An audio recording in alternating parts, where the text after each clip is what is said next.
I think people forget, like, in the days of, like, ESPN The Life and MTV Cribs, like, in the early 2000s, Clint was on those. Like, Clint was a rock star.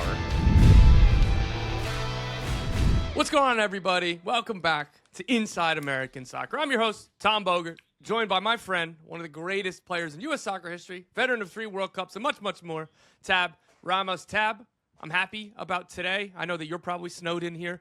Shout out to everybody in the Northeast who's been shoveling all weekend, or those who are smarter who pay somebody on your block to shovel. But Tab, I know that all we're doing is hanging out inside in the snow and the ice. So we are going to get joined by our guy, Brian Dunseth. Dunny is a 10-year pro, 9 years in MLS, where he played for quite a few teams, Dunny. We'll get to that in a minute. He's the captain of a really, really good 2000 U.S. Olympic team, which made the semifinals. He is the host of Counterattack on SiriusXM. He commentates on U.S. national team games. He commentates on MLS games. If there's soccer and you watch it, I promise you've heard his voice. If you don't know his name, Dunny, what's going on? Thanks for joining. No, I appreciate it as always. 2 legends that I love seeing in real life, and I'm even more excited about being here today. Yeah, Tab, how was the snowstorm for you? Yeah. Well, first, welcome, Dunny, for and thanks for coming on. A couple of things. First, I have to say this: you're one of the easier guys to listen to. I love the way you describe things and how you express to fans, your love for the game, but at the same time, from tactics to news to everything else. I think you and Tony are the best at this. And if people haven't listened to Counterattack, definitely do that, because it's my pleasure to listen to you guys every day. But having said that, obviously you and I, you were coming along to the national program when I was leaving. I retired in 2000 from the national team, and that's when you were coming along to the national team. So you and I didn't get to know each other as much. But I can say this, that I knew I liked you the moment you said on the radio that you didn't like people who leave the shopping carts in the parking lot without putting them back. And that, to me, said everything I needed to hear about you. So, because I knew we'd be on the same page.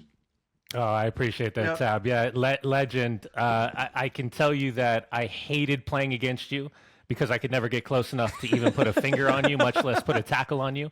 And your variation of service when you got isolated against a defender, and just watching you turn Teddy Chronopoulos inside out in the early days of Major League Soccer was always fun because he was my roommate and I could goad him.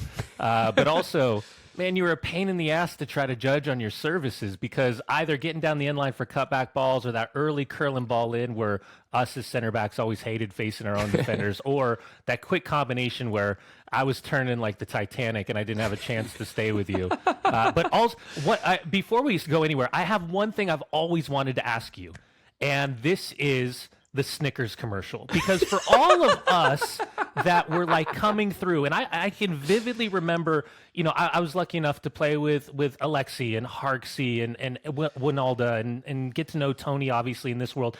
You guys were always like this big brother type of group of players. For me, growing up in Southern California, having, Clay Koyman as my coach from 12 years old at Upland Celtic, and then watching his pathway through Mexico and at Juarez and ending up at Cruz Azul, and then seeing him start in the World Cup in Detroit against Switzerland. But I always had one question for you, Tab. How many Snickers bars did you really eat during filming that commercial? Because the skill check and the juggling and the moving and the agility. But when you took that bite, I always wondered how many takes it took, and how, it's like, first time drinking tequila. Are you good with tequila, or will you never touch it again? Are you good with Snickers bars, or have you never touched it since? So this is a really interesting question. By the way, let's just throw the rundown out the window in this show. I apologize. But no, this is really interesting, actually, because the way they do it is, first of all, on the technical side, I'm sure you noticed in the commercial, and obviously it's a long time ago, so you may not remember, but they put me in a gym to do all of these things back in the day when no one understood anything about soccer. And so I'm doing all these moves, and in one of the moves, the ball gets away from me, and that's the one that's actually in the commercial. So I do like a spin. I do a spin, and the ball just goes out of control somewhere, and that comes out in the commercial. That's the actual commercial, is that part. But as far as eating the bar, so you're sitting there, and first of all, I'd like to say that Snickers really satisfies. I just want to make that clear. Is there like a residual? Is there residuals? He hasn't lost his fastball. I have to make that clear. No, but then when you're sitting there, they have me sitting on, they have me sitting like in the locker room on a let's say on a bleacher type thing, and I'm sitting there, and you take a bite, and then you do the whole chewing motion, and then they say cut, and you spit it out right between your legs. You have a bucket. So you have to pretend you're eating it, and then you just spit it out. So I actually, and it was said to me right before I started doing this part of the commercial, it was said to me, do not eat any of it. Do not swallow any of it, because by the time we're done with the 30 or 40 that this is going to take, you're going to be sick of it. And we don't want, you can eat as many as you want when we're done, but not now. So that's kind of how that worked. I love it. I was gonna make that joke because I was like more of him, being a professional athlete, counting calories, being respectable, and responsible. But it was the Snickers people telling him don't eat it. Spit bucket. Right. No, but see, you got to understand, Tom. Like for me, growing up in Southern California, like I graduated high school in '95. So in 1994, I was at the LA Convention Center during the World Cup. And I was literally working at the convention center, being a part of this incredible, like monumental moment of soccer. And then because I was so close, I grew up in Upland, which is probably about a 30-minute drive, 25-minute drive without traffic, heading into Pasadena. I didn't have tickets. We didn't have that type of money. So I would actually drive into the gully at the Rose Bowl, or I'd park up in the street and hike my butt down, and I would just be around the stadium, just to be around like the atmosphere and the culture and the fans, and you could hear all the power and the energy from the stadium, and it transmit, and they had the screens up, and you could watch the game from the outside. But for me, and then transitioning into Major League Soccer, going to Cal State Fullerton, watching Tony Meola and Tab and the New York, New Jersey Metro Stars at LA Galaxy at the Rose Bowl for the very first game. Guys like Danny Barber and all of those guys that had like Cal State Fullerton links. For me, it was like 94, 95, 96 were like these moments where all of a sudden there was a reality that we had professional soccer in the United States, and it was around the corner. And then all of a sudden when we saw it, it was like I could remember being down at the Polo Fields in San Diego, or for preseason, or at UC Irvine watching Brian McBride and Danny Cruz smash each other ahead of the draft. It was like real life. And so all of a sudden, these days of watching, going out to the mailbox and grabbing like soccer.com and going through all the pictures and trying to find the boots that you wanted. Or when Soccer America was in like the newspaper version and like reading the stories and what Tab was doing in Spain at Real Betis, or what was happening down in Mexico, all of these moments were like huge for me. So I have such an affinity for everything that Tab, your generation did, because I've always looked at you as like my big brothers. You guys have always been so kind and so accepting and so inviting. So I've always appreciated you. Well, I appreciate that. I don't even know how to answer all of that. I do know that was a moment in the mid 90s where, as you said, 94, 95, 96 had a big impact on a lot of people, in particular your age, that were just coming along. So that's great to hear. Yeah. Especially on the West Coast, because for our generation, we didn't really have that NASL link post LA Aztecs departure. So, watching Clay with Cal Heat, or watching him with the LA Lasers indoor, we still had that touch, but we didn't have the grasp like we did when MLS really took hold. But watching you guys against Mexico kicking the living crap out of one another, whether it was at the Coliseum or watching Alexi get kicked in the nuts at the Rose Bowl, it was amazing, monumental times. Oh man, that is awesome to hear, and particularly like Tab, we talk about it more, not in the abstract, but just without having to we know how many people were inspired from that area. So to hear it coming from Brian Dunseth here, I think is really cool. So let's move on. We got a busy show for you. Maybe we'll find out if we have any more Snickers stories. I hope that we do. But we're gonna go inside the notebook soon with the latest transfer news around the U.S. men's national team. I'll fill you in on all of that. Dunny, who again is an expert on this team. He has been with them at all of these camps. He's been commentating on games. He is one of the smartest and best analysts there are. He's going to give you his perspective on the team. And then as you guys maybe have guessed from the first 10 minutes, you're going to hear some great stories between Dunny and Tab, and I can't wait for that. But first, let's go inside the notebook with a couple of big news. The major European transfer windows close on February 2nd, and we are at crunch time for a couple deals, and we've got a few that are moving. Let's start with number one, Ricardo Pepi and Fulham. Despite him breaking his arm earlier this month, Fulham put in another bid to PSV to sign Ricardo Pepi. Sources say this bid is around 32 million euros, and while this deal is not agreed yet, there's optimism that there will be a deal that gets done. PSV and Fulham are still a little bit off in their valuations, but the gap is much closer. And again, I feel confident that there should be another bid coming, and this is something that can get wrapped up over the next few days. It shows how much Fulham really want the player, that this is a long-term target, that he breaks his arm and they bid again and they bid more, and they're ready to bid a little bit more again. I think to get this deal done, we'll see how that manifests over the next few days. But Ricardo Pepi and Fulham, this is getting close. Listen, I think we were talking about this, Tony Miola and I, the other day. I don't know if this is because of how I felt with the way that Ricardo Pepi missed out on the World Cup in Qatar after the move to Augsburg and leaving FC Dallas and trying to find his feet and his rhythm. The adaptation period from language and culture, Tab, you know that better than anybody. It takes some time to kind of figure out style of play, expectation, the pressure of being in Europe is different than growing up in a club setting like FC Dallas at the time. So I don't know if I have this weird anxiety over this move, or I'm super excited and pumped for Ricardo Pepi, because he certainly earned the opportunity to take that next step in his career. I think the timing is the concern because there's such a short turnaround time between now and the start of the World Cup. I think we're all kind of in agreement that Flo Balogun, as of right now, is the undisputed number 9 as long as he is healthy. And Ricardo Pepi is going to find that unique balance for Mauricio Pochettino as being the second number 9, or at least the impact player coming off the bench that's proven during his time at PSV to be impactful, to score goals. I think it says a lot about Fulham. I think there's a history of American players that have had an unbelievable amount of success there, whether you're talking about Clint Dempsey, you're talking about Carlos Bocanegra, Casey Keller, Hanneman, obviously Brian McBride, a cup of coffee for Eddie Johnson at one point. But for them to come in at this stage, I think they probably see him as a natural replacement for Raul Jimenez leaving in the summer. And this could be a great fit. They seem to be all in on the idea. I just worry about the short turnaround time and the competition for spots and the minutes that he would be getting that would be viewed by Mauricio Pochettino and his staff currently.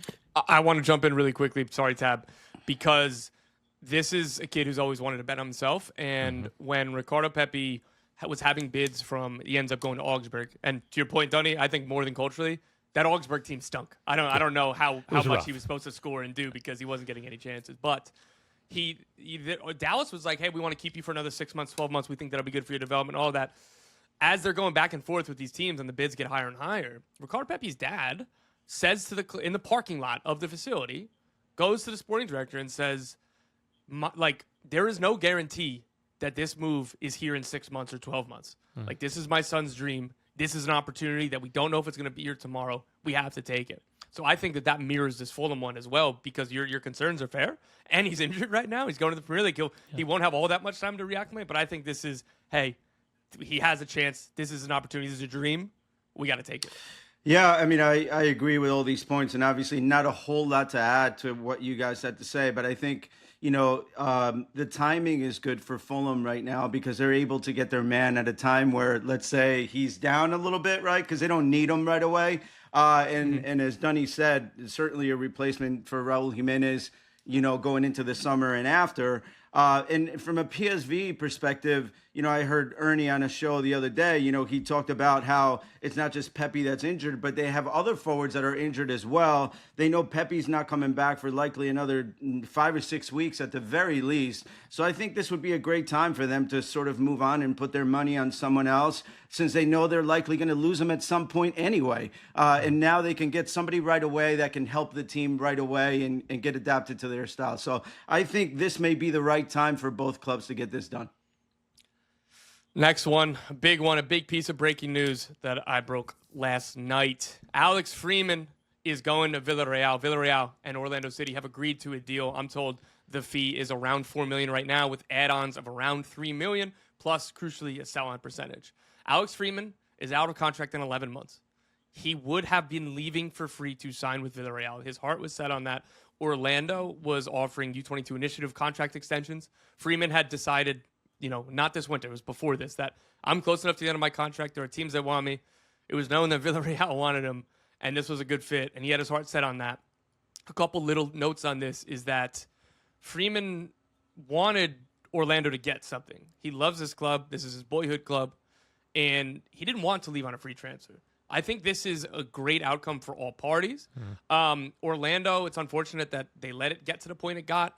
They didn't give him a new contract the previous winter because he had played 4 games. And then all of a sudden, he's the breakout shooting star in MLS in 2025. And it came at a time where it's probably too late for them to get a deal done. So right now, getting a potential fee of up to $7 million plus a sell-on clause, that's pretty good business for Orlando, considering it's either this or he was leaving for free in a year. I'm told that this deal is happening now. Which I was surprised at, because a lot of the talks I'd heard for months is that, he'd probably stay until the World Cup. But Villarreal, I believe that their right back got hurt, so there should be minutes. It's another kid betting on himself. His physicality is there. I think his technical ability is good enough for La Liga now, and it will continue to grow. Same thing with his intelligence. I think you saw that with the national team. This kid has developed so rapidly over the last 12 months that I just bet on him to succeed. Yeah, Tom, I've had the opportunity to watch him in trainings with the U.S. men's national team, and not just the performance, because that's what we do, right? We judge the players between the white lines over the course of 90 minutes, and that's where we make a majority of our judgments. But to see his maturity, to see his personality, to see the connectivity that he has with his teammates and the coaching staff, and knowing and having played with Oscar Pareja at both New England Revolution and FC Dallas, or Dallas Burn at the time, still having a close relationship, I haven't heard anybody say a bad word about this kid. So to your point, Tom, the breakout season, his player profile, obviously the lineage that he has with the success of his father in the NFL, he's got a great head on his shoulders. And I think when we get into the idea of what our starting 11 looks like, it's going to be really difficult when you talk about Serginho Dest, Timothy Weah, and Alex Freeman to kind of pick who you think or project who would be the best in whatever system we talk about. But without a shadow of a doubt, he's prepared. And his player profile is outstanding physically. Technique and tactical nuance, I think we saw growth throughout the year. And for Villarreal, what is that now? Tani Oluwaseyi, Tajon Buchanan, if I'm not mistaken.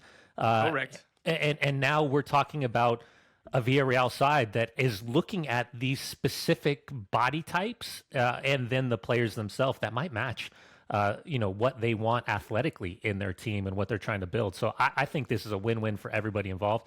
And credit to the young man for being so mature in the way that he's handled this situation.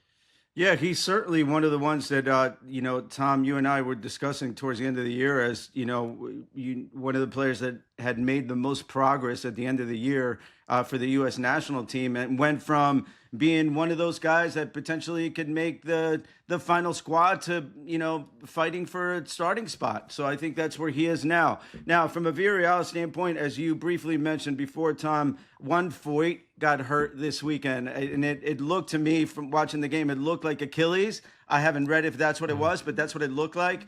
And Villarreal has been rotating between Navarro and Mourinho on that right side. Neither one of them is really right back. They're more center backs, and this gives Villarreal a chance to move one of those guys inside now and have Freeman as a great opportunity for him, by the way, if that opens up for him to go in and step, and he'd be playing right behind Buchanan. So two guys that I'm sure know each other really well.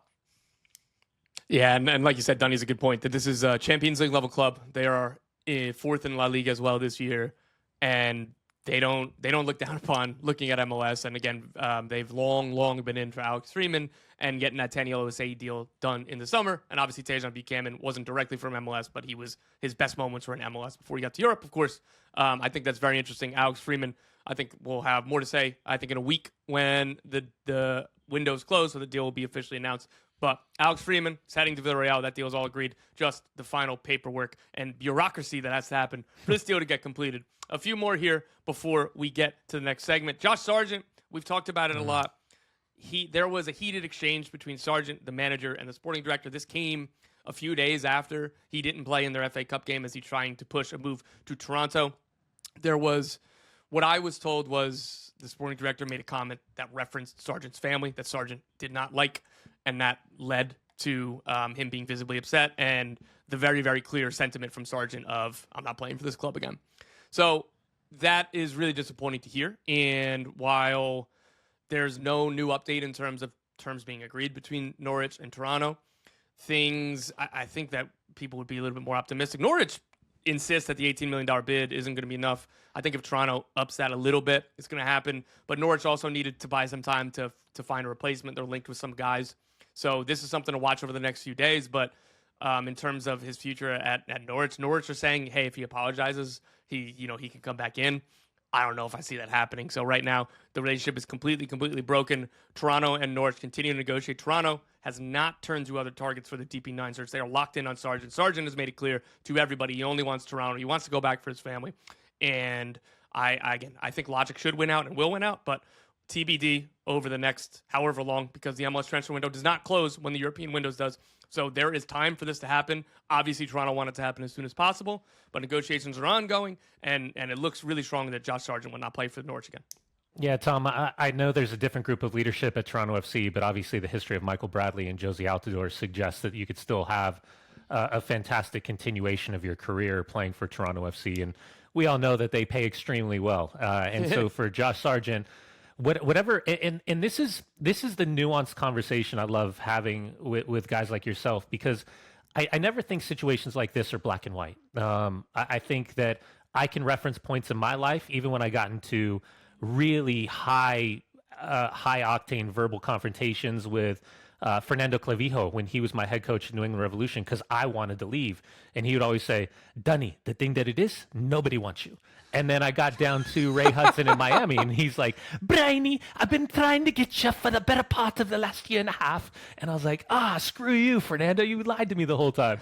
So I can understand. Unfortunately, typical. Yeah. And then there's times where I didn't want to get traded, and I just bought a house, and I ended up getting traded from Columbus, and I was like, in Salt Lake, and I was like, hey, what did I do wrong? So there's this weird thing where, a coach can come in and ice a player out, and we're just like, well, that's the end of his time. But then there's this weird feeling where if a player goes in and say, hey, I would like to leave, all of a sudden he's like, well, you signed a contract and you got to be loyal to the club, and you still got 3 more years, and we're not going to let you leave unless we get the price point that we want. So it's tactics. You don't want to show your cards. It's at some point, it's a fascinating reference point to what's happening in San Diego when you cut all your leverage out from underneath you versus the way that Norwich City is playing it out. Ali Ahmed coming from Montreal is a fantastic start with a couple goals and assists so far. So maybe there's a little good feel-good factor. But ultimately, whatever happened behind the scenes, and I read your reports, and you see the whispers around that's happening. As a U.S. men's national team fan, we need him clicking. I don't know where he falls in line for the structure of, Haji Wright, and we obviously we're just talking about Ricardo Pepi and Flo Balogun, but Josh Sargent, when he's on, he's a very, very good player. And I think all of us as U.S. men's national team fans want to see that domestic form translate to international success, which we have yet to see consistently.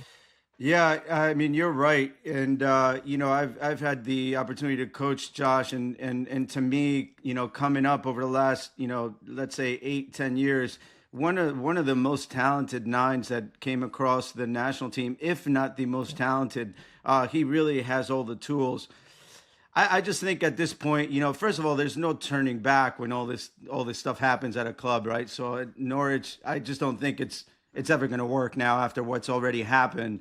It's unfortunate because regardless, it leaves a mark, right? I mean, think about what we all think about Isak over the summer and how that developed and how you develop these negative feelings. And I know there's 2 sides of the story, but it's too bad that his time in Norwich is going to end the way it's going to end, because he's had some great times there and he has been great for that club. Not easy. And by the way, last year was a great year for Josh, great year for Norwich. And it's too bad that it has to end the way it does. And it will definitely leave a mark on the rest of Josh's career. Couple more quick ones here. 2 moves that I very, very much doubt will happen. Patrick Agyemang, he's been linked with some Premier League clubs. There's definitely interest, but Derby County only signed him in the summer. They are not looking to sanction a departure, maybe next summer, but even that might be a little bit quick. He's playing really, really well for Derby.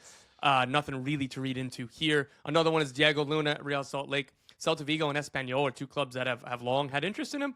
RSL are pretty intent on he's he's staying here until the summer, and then we expect and are welcoming transfer offers in the summer at the right price to potentially move him on. But right now, 6 months before the World Cup, Diego Luna not likely to leave before the end of the January transfer window. And lastly, goalkeeper Ethan Horvath. Sources tell me he's finalizing a deal to sign with the New York Red Bulls.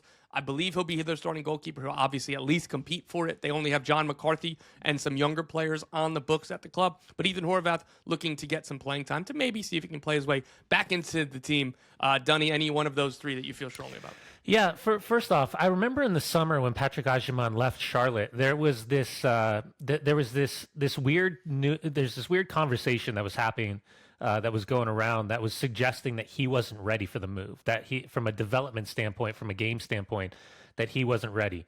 And even Toklamati at the time, I think, was starting over him right when that move was starting to happen. So this is a great move. And to see his opportunity and his star continue to shine and how quickly he's adapting to that level is great. Obviously, close to home, being in Salt Lake, Diego Luna, and watching him develop in real time. I always thought that Spain would be the perfect move for him, followed up by maybe Italy, just because of his style of play, his player profile, his size, how dynamic and quick he can be with short bursts.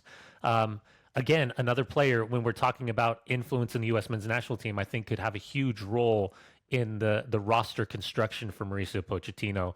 And then Horvath, he's just got to get games and consistency in a club that wants to nourish his ability to play, because he's most certainly feels like he's on the outside looking in of that goalkeeper group right now.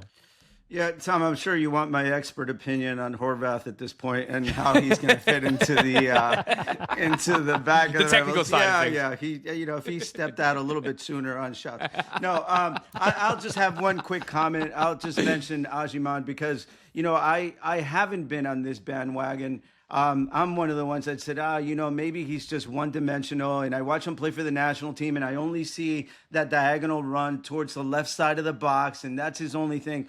I have to tell you, this kid's still getting better. I mean, you talk about late developers, and then you talk about really late developers. I still think he's getting better. I really see him as a better player every day, and I'm happy to see that because, and even if he were to be, we've seen his last couple goals where he gets into the box and he crashes in, which, as a coach, you want to have a guy like that on the bench at the very least, by the way, right? Mm-hmm. Because end of the game at the World Cup, you got to get some crosses in the box, long throw-ins into the box. You want to have that option. You want to look down the bench and know that you have someone that's a little bit, a different tool in your tool set, right? So, but I think he's getting better, man. You watch him play now, and he's taking people on. He's getting into the box on the right side. He's taking shots. I really like where he is. I'm excited about the fact that he's not who I thought he was 6 months ago. And by the way, 6 months ago, he was not a bad player, of course. He scored 60 goals for Charlotte, and not anyone does that. But I just think he's still getting better, and I really like that. Shout out to D3 Soccer, you two U.S. national team knuckleheads. Just saying, we got some players to come up and break through. But it's time for a quick break. We'll be right back. We're going to get into some rapid-fire questions with Dunny around the U.S. national team, his analysis, his interest, all that stuff. Please rate, review, subscribe to Inside American Soccer, Tom Bogert and Tab Ramos, wherever you get your podcasts, and we'll be right back. All right, coming back. We got Brian Dunseth here. Dunny, you're very close to the U.S. men's national team for a very long time. You broadcast the team on TNT. You do shows on SiriusXM. You're always talking about the team. You always got your great analysis. So let's get into it here. I wanted to start with a little bit of a macro one, talking about the Mauricio Pochettino era. How has he changed the culture of the team, and what would you kind of grade it at this point in terms of its positive or mid-level effect? Yeah, I would say for the players, it's a different lens, right? I think a lot was made, and somehow we all weaponized the word vibes, right? The word culture. That power became of friendship. It became weaponized, and I think the one thing, and Tab, you know this better than anybody because you had all of these kids coming through the system. You understand their unique dynamic of friendship and that competitive atmosphere and how they've been boots in the grass for a long, long time, battling shoulder to shoulder with one another. For Mauricio Pochettino, listen, I think people forget sometimes the level and the character of players that he and his coaching staff have been around. From Tottenham to PSG to Chelsea and the success that they've had. So what I noticed was that, and I don't know if this is the right way to describe it, but players were on their toes a little bit more, where, there's obviously going to be a comfort level with Greg and going through the cycles, similar to the comfort level that there was with Bruce Arena in the cycles, even for Bob Bradley, for Jurgen, obviously, Tab, with your time, even though Jurgen and those empty stomach runs were probably the biggest thing that the players always complained about. But for Mauricio Pochettino and his staff, there's like this harmonious like feeling around the group. And then the moment that they start the activation and step on the field, all of a sudden they all lock in. And if it's not Mauricio Pochettino, if it's not Jesus, if it's not Mickey, if it's not Tony Jimenez, the goalkeeper, he's loud and you can hear him barking at his key. Like there's even when the starting 11 goes to the side and you see the guys that are going to be the substitutes, there is a level of intensity. And I feel like when I'm watching these players, they know that they're being watched. And that's going to be the way they approach, the training sessions and perform. But I also think it's going to be like an instinctual understanding, Tab. And again, you know this better. When you're putting together a roster, it's never about the best players. It's about the best group of players to get you through that tournament.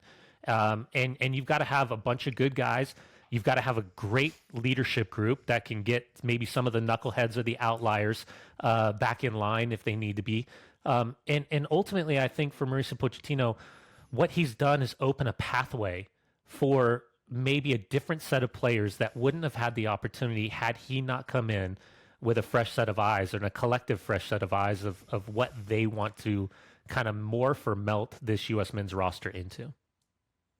Dunny, I was going to say, but before kind of tabulating on all of this, from, I guess I don't want you to betray confidences, but from your view, who are kind of the true leaders or the true leadership council on the field for the team rather than the coaching staff? Like who are the guys that are really instilling this into the team? Yeah, I think I think it's adjusted. I think it's certainly adjusted with what happened at the Gold Cup. But I would say for me, Christian's always going to be a leader, right? Mm-hmm. His status is cemented. His legacy is cemented. And he might not be, quote unquote, kind of the Roddy Raw verbal guy that we're used to seeing, kind of the stoic leadership, but he certainly leads with his play.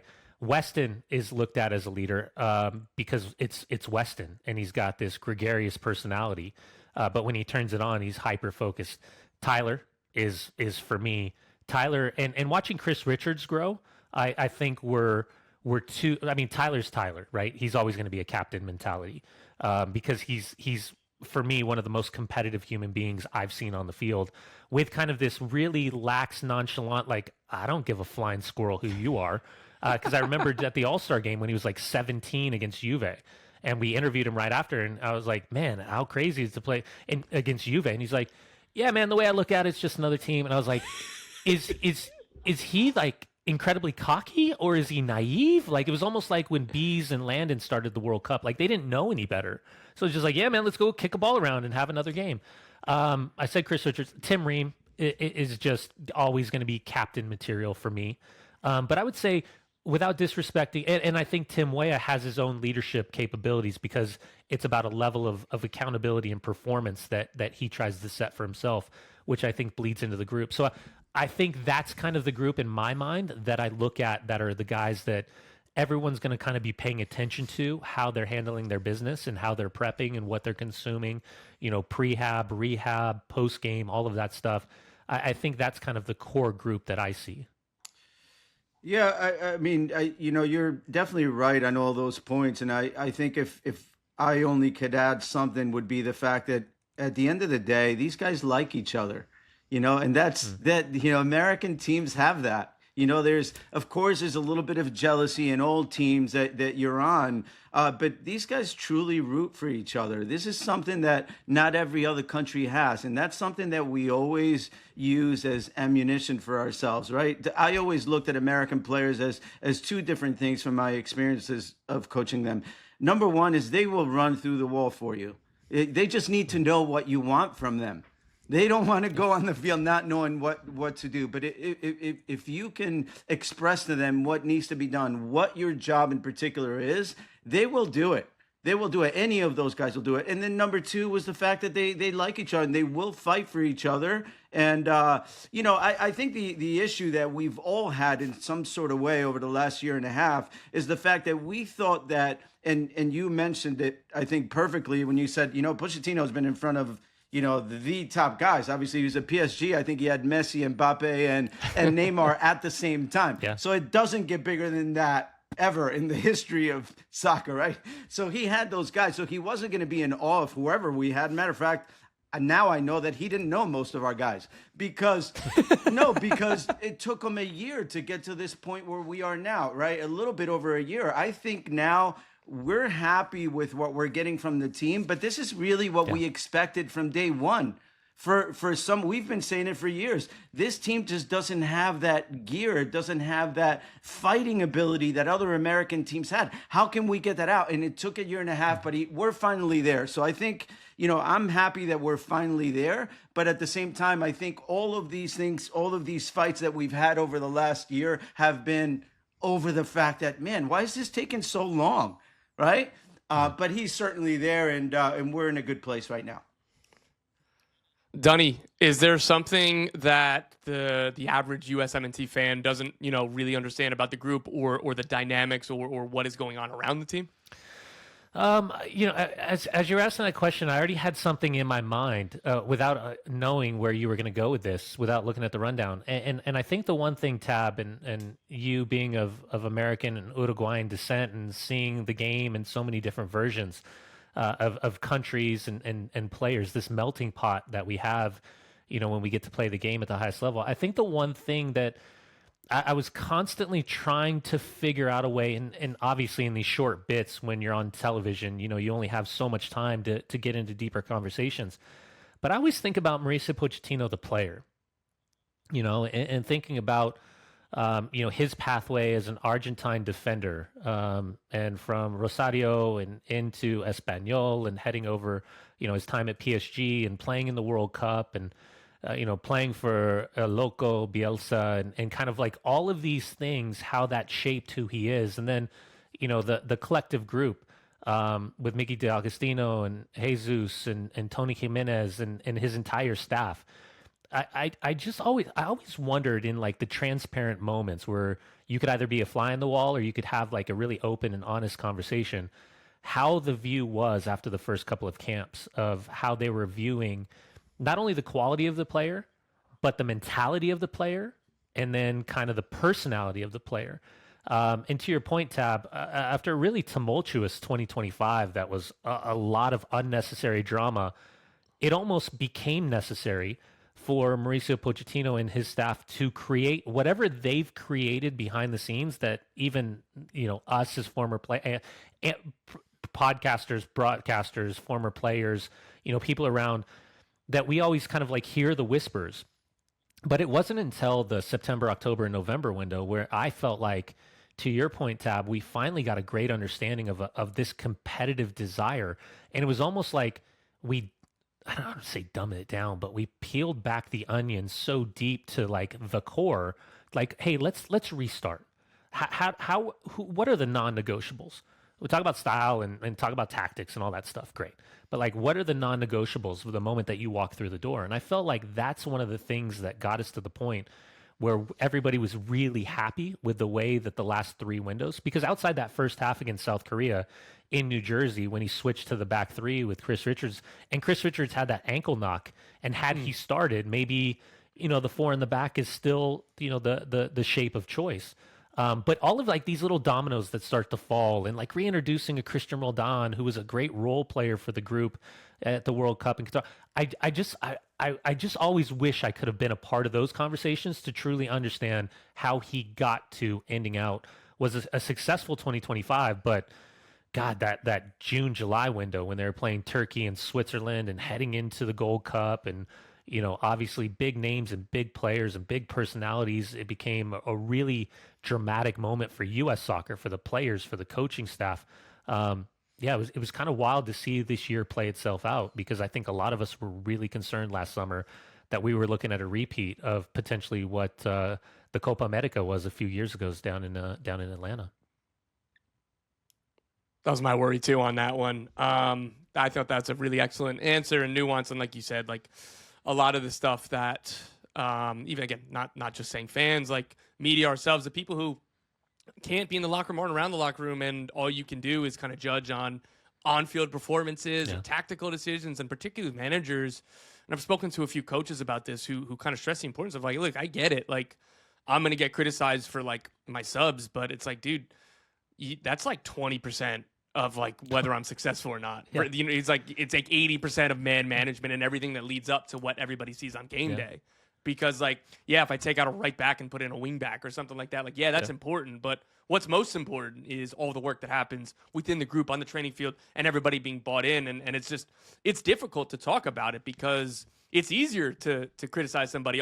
Why did you wait till the 65th minute for a sub? Or why did you put out this formation? And again, those things are valid, but it's harder to be like, this is the work, that this is how all of these guys bought in, or this is the leadership stuff, or these are the foundational things that are being put in that you can't really see, that I find really so fascinating. Really quick, Tab, let me ask you this as a player and then as a manager. How much is, the culture of competition? Like, again, the 90 minutes is the 90 minutes, but I always think about, like, how do you create a culture of competition with guys that are so hungry, that are the outliers, that all of a sudden they are pushing the elite group in the national team to now a level where I think I can name and feel comfortable with 4 or 5 guys that are like, the top A+ level players in this group. And then it gets into, who the rest of the guys are. And I think all of a sudden in the last 4 or 5 months, we've got a new crop of guys that are, like a Tanner Tessman.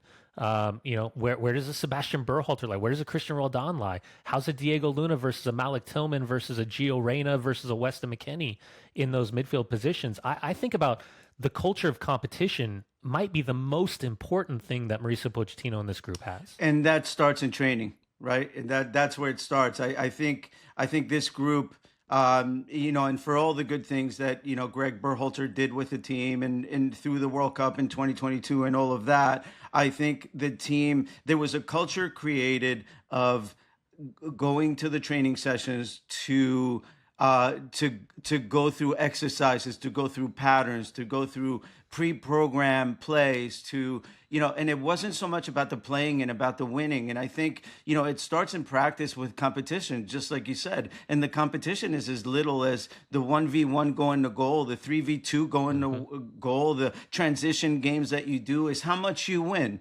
So I'll give you an example. When I was at Tigres in Monterrey, I had the chance to play for Victor Vucetich, who's a great coach in Mexico, probably one of the winningest of all time. Tough coach. Like, you just don't become friends with him, right? Good guy, by the way. But you don't, he's one of those coaches where he's at the top and you're just a player.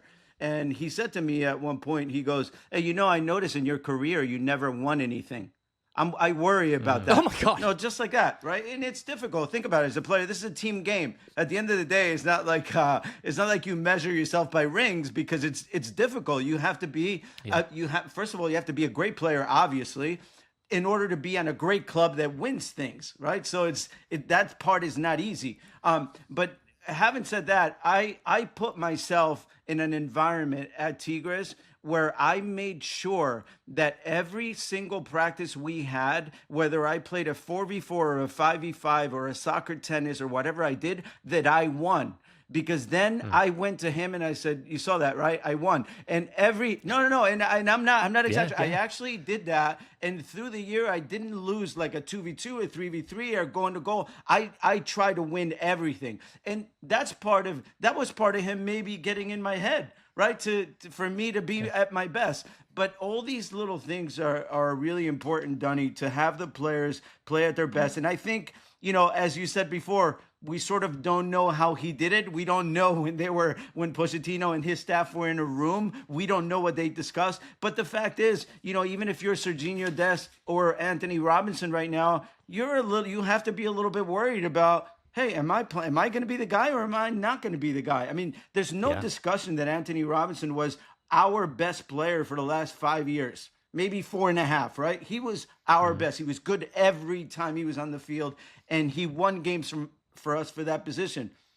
But now you can't forget about Max Arfsten, right? I mean, the kid can do the job too. So Anthony Robinson has to come in, and that's, I think, the competition that we have in pretty much every position now. And I think the coaching staff, and in particular Mauricio Pochettino, has to get credit for that.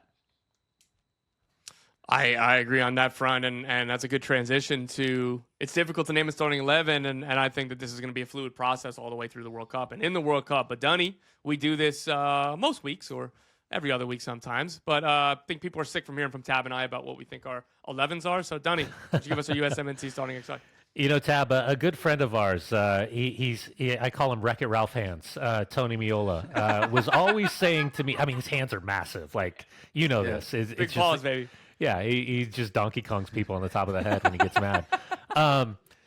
He'd been talking about 3 in the back. And I was always saying in that, like, I don't know if we got the players. I don't know if we got the horses. I don't know if we have the right guys. And, you know, thinking about goalkeepers and outside backs. And something changed. And I think one of the things that changed is we became, and someone like yourself who was so elite in that winger type of position, I just don't. I'm not sure if Mauricio Pochettino and his staff really view this group of players with out and out wingers, and I think there'll be a huge trickle down effect in that. And I think a lot of that then bleeds into a 3 in the back system. And the only one I'm not sure about was Tim Ream, because he's tried and trusted, and I just think he's been such a fantastic servant for the U.S. men's national team. But I imagine the size of our back line and our goalkeeper, and when I think about Matt Freese in goal, and I think about Miles Robinson, and I think about Chris Richards, and I think about Mark McKenzie being the smallest of the group. Now with Alex Freeman on one side and thinking about Anthony Robinson opposite, all of a sudden on the margins of set pieces, corners, throw-ins, all of that,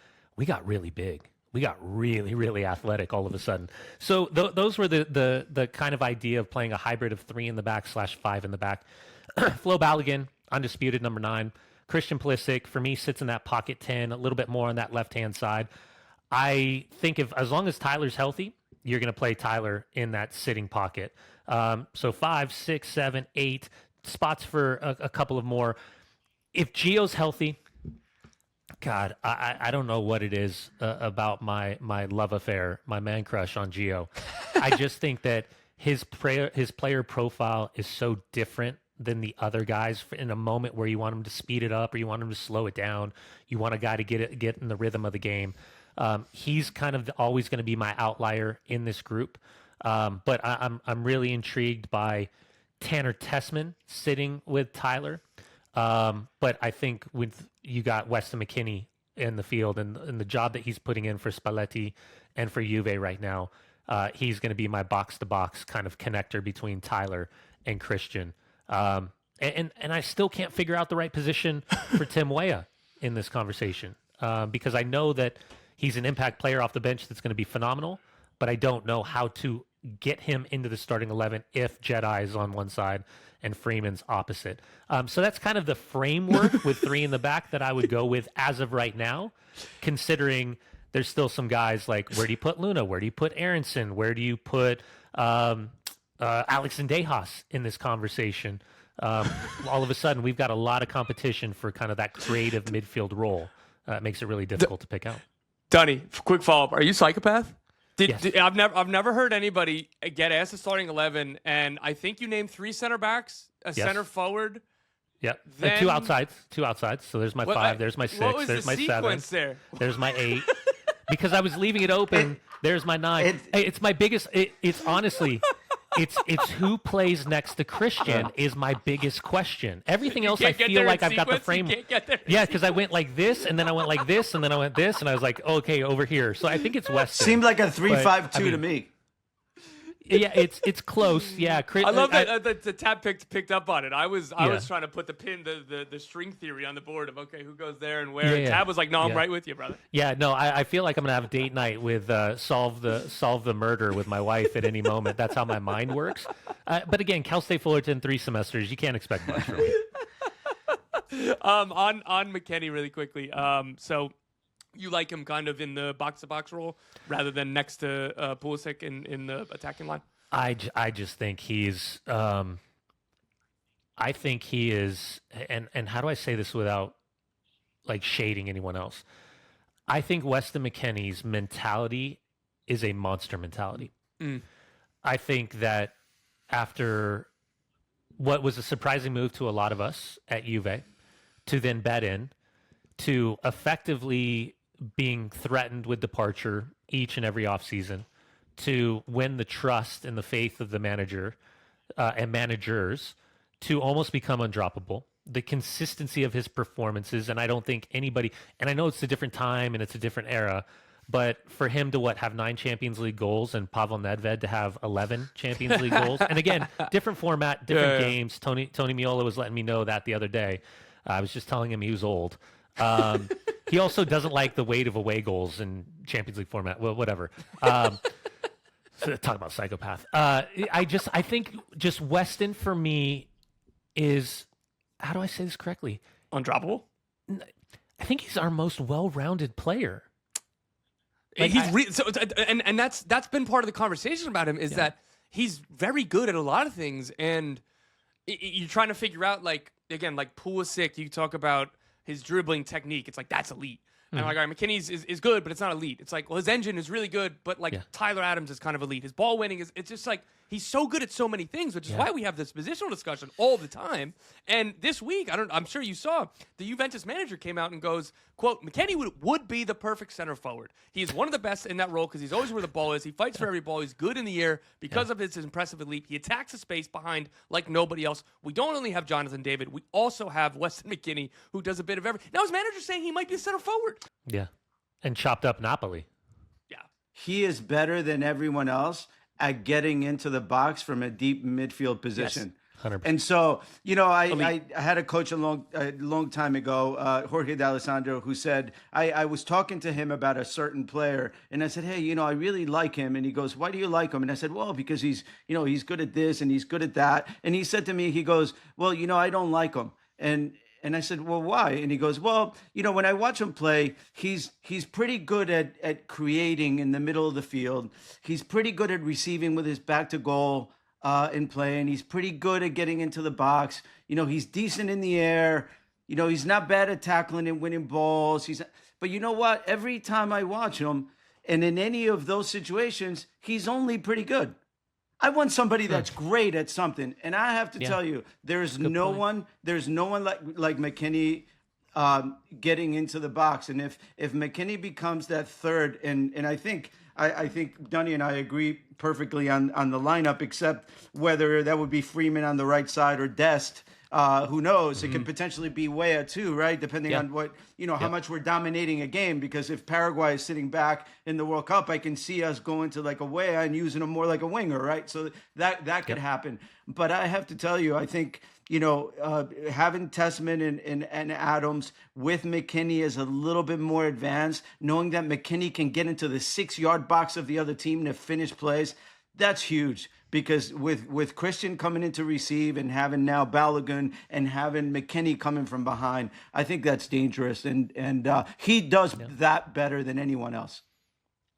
I agree. Yeah, I think that was good to bring up that is what he's elite at. But as we've kind of said on the show plenty of times back and forth, Tab, of like, that skill is best suited for being a central midfield trio rather than a double pivot. So it is interesting. But I don't know, it's more and more clear every week that this is a guy that you're going to find a way to get on the field, and no matter where you put him, you could put him at left wing back, and I think he'd be successful because that's Weston McKennie. But we got one more break. We'll be right back. We got a couple trips down memory lane with Dunny here. So please rate, review, and subscribe to Inside American Soccer. We'll be right back. All right, welcome back. Let's go back inside the locker room, and we're going to give Tab a little bit of a break here, and he gets to just have the fun of listening and reacting. So Dunny, one of the best storytellers I know, and normally I would be careful to not overbuild you up, but I think across the course of the show, people, I hope everybody listening knows you, but whoever didn't, I think that they got the message pretty quickly. So let's go back into that 2000 Olympic team that you played on that was so very good. Yeah, I think one of my favorite stories was Clive Charles would always take us to England, and we'd head over there and play against Sunderland or Derby County or Liverpool. And one of these days was Manchester United. It was when John Thorrington was at Manchester United, and he was a part of our Olympic team. And back in the day, Danny Higginbotham, Jonathan Greeny, Wes Brown, I think Phil Neville was in that game. Jordi Cruyff. I mean, it was kind of a mixture, more of the younger side and some of the guys that weren't getting games. And we end up playing the game, and we end up winning, and when we go back to the hotel, And it was one of the first trips of Landon being with us. And, here's this young, precocious teenager kid who's significantly younger than the rest of us. And we get back. We're all supposed to go back in the hotel, shower, go to lunch. And I remember, Chad McCarty was my roommate, legend. And he looks out the window, and Chad has this, giggle, and he just goes, what? And again, we just got done playing Man United. And he looks out the window, and he's like, dude, you got to come look at this. And there's Landon in the parking lot outside of the hotel, and he's just juggling. He's just juggling. And I think Chad was like geek or something like that. And unbeknownst to us, we were talking, here's the greatest player of our generation who's coming through. And at the time, he was impact sub coming off the bench, a kid, him and Bees were involved in the buildup to the Olympics. And just I always giggled. I just always laughed at that moment where it was here's these, these two older guys getting ready for the Olympics. We were probably 21, 22 at the time. Landon's 16, 17. And he's just out in the parking lot, juggling by himself after playing Manchester United instead of getting ready and going to lunch. So that was, that was always my national team. But I mean, Tab, Clive Charles and Peter Meller and all of those guys. My son is named after Clive, my middle boy, Micah Clive. Was such an unbelievable human being, such a legend. From his time and being involved with the build up to the '98 World Cup under Sampson, and can I say the disaster that was the build up? Or no, that's not the right word. The story time that was created because of the build-up heading into the '98 World Cup and the subsequent performance would lead to even more story times. Having Clive around, having Thomas Rongan smoking his unfiltered Reds on the sideline with the spit stuck to his lips, and Steve switching up formations. It was I was always really, really lucky. I think my favorite though with the national team was at the it was in Orlando. Tony Meola's behind me. Sampson was the coach. Tony rolls the ball out to me. I hit a big switch to Frankie. Frankie's chugging up the sideline. And all of a sudden, I hit him with a line drive in the back because he never looked. And he just thought the ball was going to be played. But he was so fast, he gets in front. I nail Frankie in the back. And Steve goes, Mr. Hayduck, you must turn your body, face the ball. And Frankie goes, yeah, whatever, bro. Next one. And Steve just goes, Frankie, no, take a seat. So Frankie goes over. Whatever, Frankie's bro.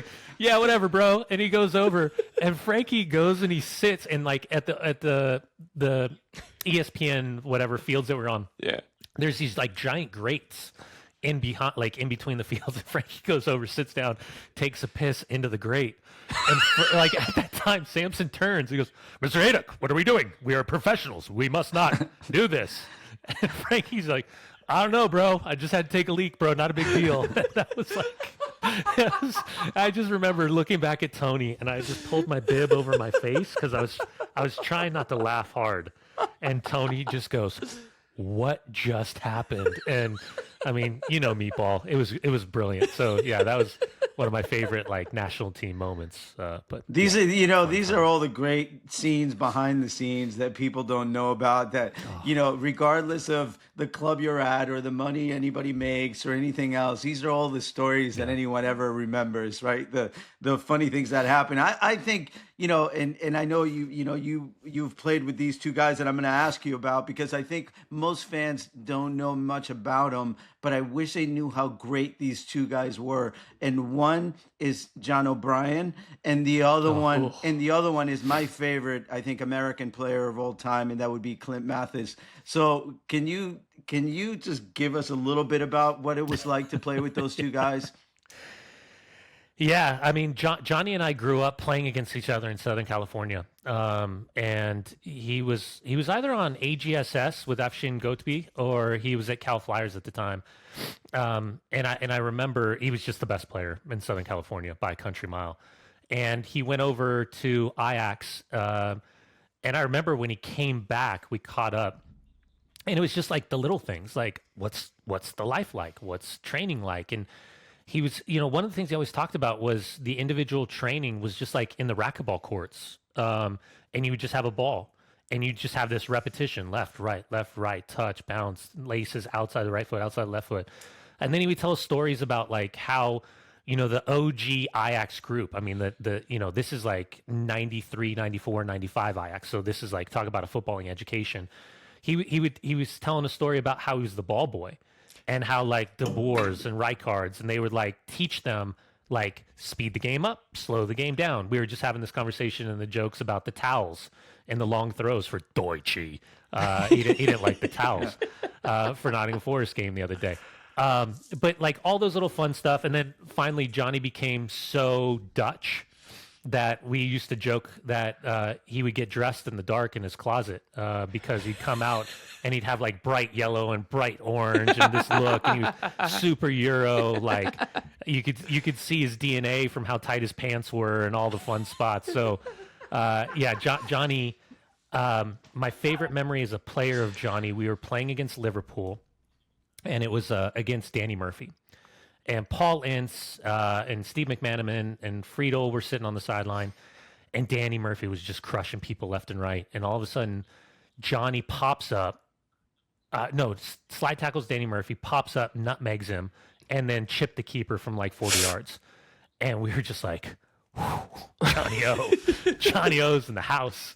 So that's my Johnny. I have a quick one with John O'Brien. So John O'Brien sort of got into the national team picture when the year I was retiring, which was right around, I think it was 2000.